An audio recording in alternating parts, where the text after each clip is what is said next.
Inuulit ko ho, nakakaranas ngayon ng pagbaha ang mga residente ng dalawang barangay sa Dagupan City. Umapaw kasi ang mga baradong kanal doon. Makibalita tayo live kay Jet Arceliana ng GMA Dagupan. Jet. Anong Mark, problemado ang ilang residente sa Barangay Poblasyon at Tapuac, Dagupan City dahil sa nararanasan nilang pag-apaw ng ilang kanal na siyang nagdudulot ng pagbaha.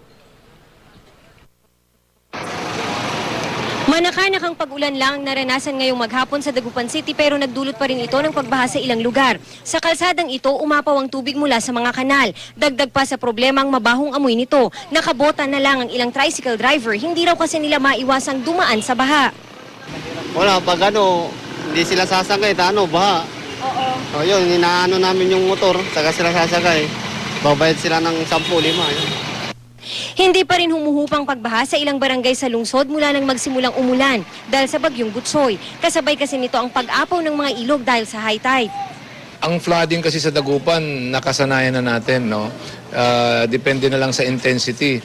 So, dapat nakahanda ang ating mga kababayan. Sa ilang lugar, humupa na ang tubig pero nag-iwan ito ng basura at lumot sa kalsada. Ayon sa lokal na pamahalaan ng syudad ng Dagupan, magsasagawa raw sila ng survey para masolusyonan na itong pag-apaw ng drainage at pagbaha kahit kaunti lang yung ulan na nararanasan dito sa lungsod ng Dagupan. Yan ang latest, balik sa iyo, Mark. Maraming salamat sa iyo, Jet Arceliana, live mula sa Dagupan City.